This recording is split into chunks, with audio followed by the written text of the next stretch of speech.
So if you want to tell us who you are, a little bit about yourself and what you were doing at the time leading up to going into the boxing match. So I'm Daniel Cox. At the time I was studying geography at University of Canterbury. The University of Canterbury runs the charity fight night as part of Winterlude once a year. Um, Before I entered the fight, I thought it was something that was done year after year after year, but recently, just as I signed up, found out that it had only been done two or three times before. Leading up to the fight, what was sort of the main reason, apart from that your friend was doing it, that you wanted to sign up? Well, I do a bit of martial arts anyway. The martial arts I do is fairly low contact. And I guess there was two reasons. One is because it's a charity fight, and I wanted to raise money for an environmental charity because I think they get overlooked. I think people mostly choose human-related illness as their charities, and those kind of environmental ones definitely get overlooked. The other reason is that I just wanted to test how I would go in a different environment under different rules. So the martial arts I was doing doesn't put a lot of emphasis on tournament fighting. We have an annual tournament, but it's fairly low contact, so I just wanted to try something different, really. Leading up to the fight, what was your preparation like? How many weeks in advance did you start training? So there was 8 weeks that we started. We first had to go in to get matched up, and basically they just held up a couple of pads and just tested for power, and then you found out a week later whether you were selected or not.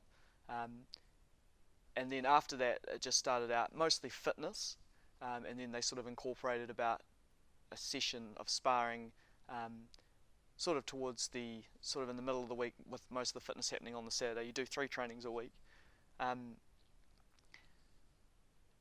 Leading up to the fight, they started to do more and more sparring sessions, just so you're more prepared. Yeah. So who did you train with for the fight? So we had a group of 8 of us, so there's 16 in total, 8 on each team, so you got your red team and your blue team.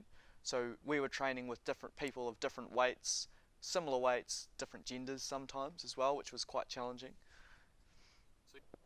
So you talked about your matchup. Do you feel that it's a fair way to do a matchup based on power?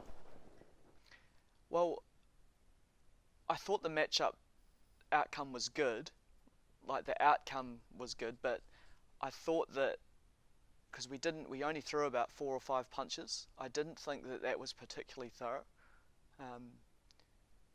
But in saying that, and they did switch a couple of matchups as well. So when they sort of got about halfway through, or maybe even 3/4 of the way through, they sort of said, okay, I think this person's better off going with this person, and they did switch a couple of things around, and they made the right call. Yeah. So let's talk about the week before the fight. What was the training like, the preparation, and how did you sort of personally feel leading up to the inevitable moment of stepping into the ring? So as you got close to the fight, the fitness tapered off and the sparring sort of got more serious, and they would get one of their guys in, and they'd get him in about once a week, and we'd have a match against him. And sort of depending on where you're at, he'd kind of hold back or push you a little bit, that kind of thing. About 7 weeks I was fine. The last week it got pretty, I was pretty nervous. And I was pretty nervous because, it was just becoming a bit more real. There's risk. Not only that, hey, I could get hurt, but you could hurt someone else, and that's something you have to live with too. And even in saying that, you do sign a contract saying I acknowledge the risk of injury and or death. So it's pretty extreme. That's just for the UCSA to cover themselves or whatever. But I think that was pretty tough. Yeah, that week. Do you feel you were prepared enough physically? In terms of fitness, yes. In terms of fighting, I think I needed a bit more. What about mentally? Do you think you were mentally prepared? Well, I don't think you could ever really be fully mentally prepared. I think I was as mentally prepared as I could be. So let's talk about the fight itself. Talk us through it from start to end. So first thing, I didn't go the full 3 rounds. I started out, I walked out, and I felt pretty confident after I walked out. This sitting before the fight was probably the worst part, but I felt fine when I was in the ring, um, and I don't remember too much of it because I think it was either a two or it must have been a 3 or 2 minute round, and I remember, I felt like I did okay. I didn't get dominated. I didn't dominate him. I thought it was quite a good match. But I was wearing headgear and he wasn't. And that was one thing that I wasn't sure of, because I sort of found that out about halfway through, but we can come back to that. But essentially, at the end of the first round, just sort of quite close to the bell, I ended up taking a hit, and it was quite a solid hit, and it wasn't anything I'd experienced in training, and I got quite dazed, and then the ref came in and broke it up, and we walked to our corners. And I didn't even get hit on the nose, but my nose was just pouring with blood. There was blood everywhere. The trainer was saying, "Put your head up," and I would, and then it would just come back down, and it was going all over the uniform I was wearing, all over the ring floor, that kind of thing.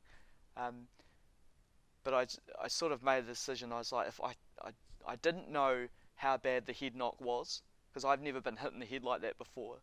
And they did say to us, sometimes they stop it, not because they want to protect you or because it was a bad hit, but it's the hits that you take after that, and then they'll throw in the towel and be like, nah, if he gets hit again, it's not gonna be good. But in saying that, I've heard of people that have been hit and their legs go funny and that kind of thing. Nothing like that, but I think it was just more precautionary because it was something that hadn't happened to me before. So I was just playing it safe, and I made the call, and they didn't try to force me to stay on or anything. So you mentioned about headgear. Yeah.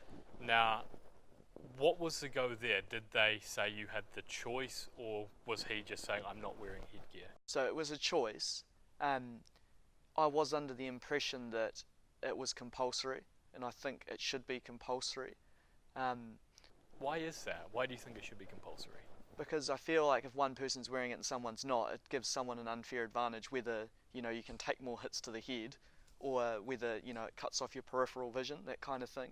And it should just be worn for general safety. I mean, we're not professional boxers. We're all training for 8 weeks. I mean, it only takes one mistake and you can get hit, and it can be devastating.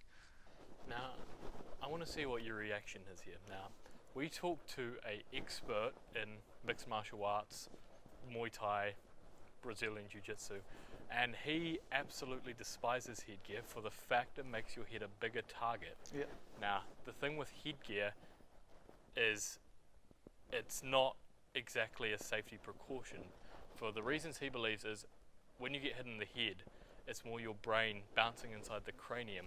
Now, did you find that was the case when you wore headgear, that you found yourself being easier to hit? Well, I think I was easier to hit because I couldn't see my peripheral vision very well. Not to take anything away from the guy that hit me, because he got better as the fight went on, and he picked an opportunity, he got a good opportunity. There is that research as well, but there's also research that says the same thing about gloves. If you wear gloves on your hand and you punch someone in the head, it actually makes their brain rattle around more than if you're wearing, say, bare knuckles. And the MMA person might say this as well, but if you punch someone bare knuckle in the head, you're only going to be able to do it a few times before your hands are just too sore to keep going. So there's sort of that as well, but it's not just that, but in terms of blood, in terms of headbutting and that kind of thing, the accidents, I think it should be worn. Do you think you would ever partake in another charity fight? No. And why would that be? Just because accidents happen. I've recently started up at Box Fit, just doing a Box Fit class, sorry. And they've sort of said, why don't you come and do a class with us? And I said, look, I'm just not keen on getting hit in the head. We had the article recently today, the guy that got hit at the Christchurch Fight for Life has died 2 months ago or so. another woman was just doing training in class and she got hit in the head and she slipped into a coma and died as well. So I think you know, you got to look at the cumulative effect as well. Like, sure, you know, there's differences between amateurs and professionals, but lots of professionals have had accidents. There's been boxers that have ended up in hospital and they're basically vegetables. And there's been boxers, you know, some of the best that still are slow and they still don't talk right or move well, and Ali was one of those, but I'm sure there's people that die every year from boxing as well. So yeah, that's why. That's my reason. Yeah. Do you think then charity boxing shouldn't be a thing anymore? That it's just got to the point, like what you said, with the cumulative effect, that it's just too dangerous now for people to step in with minimal training? Yeah, I think that's probably an important thing, is that, you know, I'm probably not qualified to make the comment, and I haven't seen the evidence. You know, the people that you're talking to probably are the best people to make the call, because at the end of the day, we all take risks, whether it's driving your car.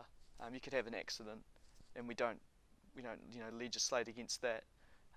People do all kinds of risky sports, and we don't legislate against them. I think it's up to the, you know, I think you should have longer than 2 months. I definitely think you should, maybe 3 or 4 months. I spoke to the guy at the box fit class and he said, look, you know, I won't send my guys in there unless I've seen them spar together first. And I think that's probably a good thing. Why is it we can hit 4 pads and they think they can match us perfectly, but a round of sparring after doing something like that would, you know, tell you a lot more. And sure, you do improve, but you know, there were people in my group that were outclassed in their boxing fights,